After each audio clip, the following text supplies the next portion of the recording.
Hello everyone, it's Jennifer. It is Wednesday, June 29th. I know I just made a video yesterday, but I met with my surgeon this morning, and it's about 3:30 and I just got home about a half hour ago.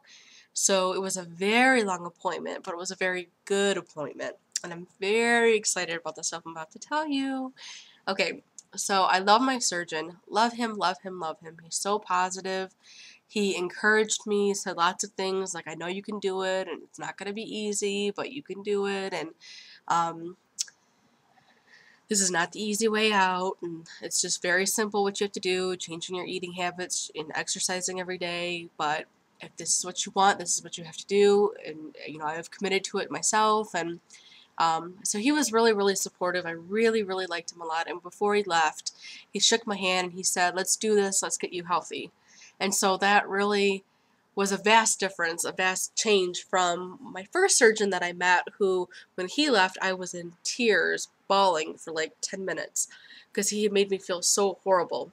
Um, so I really, really like my surgeon. And then after I saw my surgeon, I went and saw the program coordinator who scheduled my medical clearance and scheduled my appointment to, sorry, my phone's ringing, and scheduled my appointment to meet with the surgeon. And during that appointment, he's scheduling my surgery.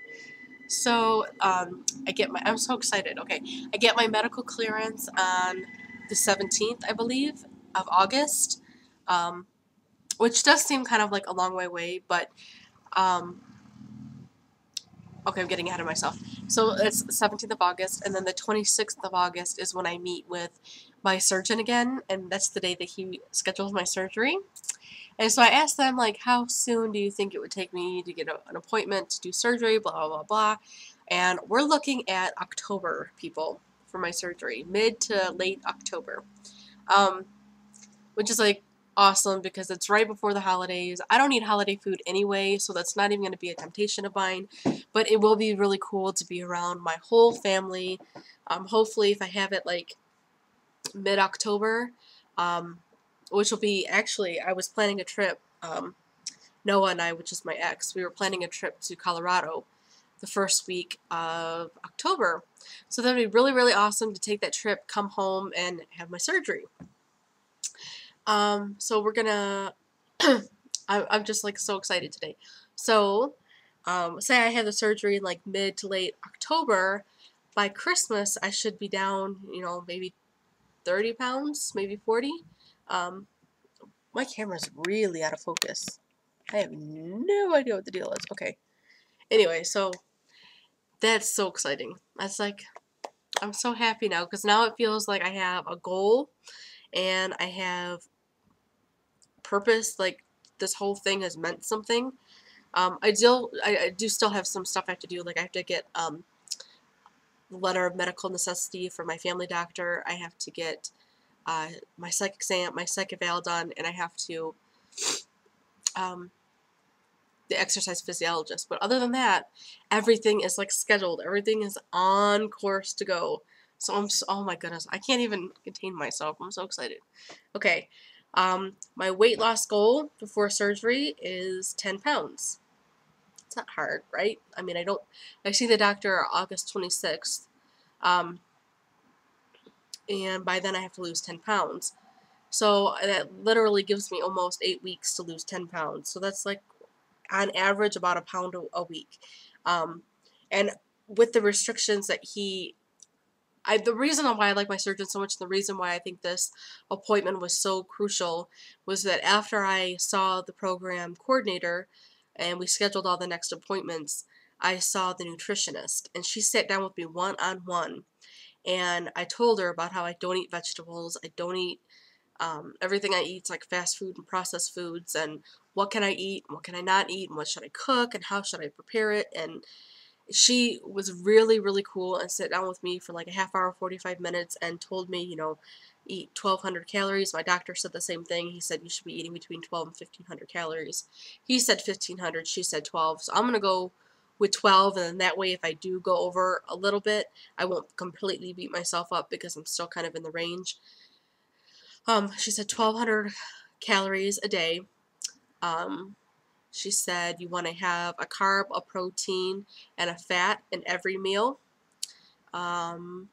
She gave me a lot of suggestions on things to cook, things to start with. She said after surgery you can't really eat vegetables anyway, so even if I can just drink some V8 juice every day, that would be an improvement. They did both agree that I need to start taking a vitamin D supplement, and I need to start taking an iron supplement and a B12 supplement. So I have to start those supplements now as opposed to after surgery because my levels are so low. The other thing that they both harped on me for was that I don't have my CPAP machine because apparently my sleep apnea, I couldn't really read. I know I did a video where I gave the results, but I couldn't really read that form. But when they read it, they said you absolutely need a CPAP machine, and this would absolutely explain why you're so tired all the time. And that really made me feel good because I really, really thought, oh, this is all in my head, or I'm so sick that,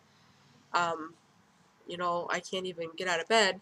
And essentially, I am that sick. I mean, people who are healthy necessarily don't have sleep apnea. But at least now I know that if I have the CPAP machine, I should have a lot more energy, and if I get enough sleep, my depression isn't as bad. So that knocks out two things right there. And the third thing that should knock out, not so much the sleep apnea, but they said if I stop eating fast food and I start cooking my meals at home and I start eating a little bit more nutritionally based, then my IBS will go away. That usually when people have IBS, it's because they're eating too much fast food, they're eating too many fats, too much triglycerides, too much cholesterol. And he said it's common for a lot of his patients to have IBS, and he just said, stop eating fast food, and I bet it'll go away. And he's actually kind of right, because I do remember for a period of time I stopped eating fast food, and my IBS symptoms dramatically improved. And I know that I can't drink Coca-Cola because my Coca-Cola makes it horrible. So he doesn't want me drinking any pop anyway. So no more pop. I will confess that I did go to McDonald's today and got a McDouble. I only have $1 to eat with, so I use that $1 at McDonald's.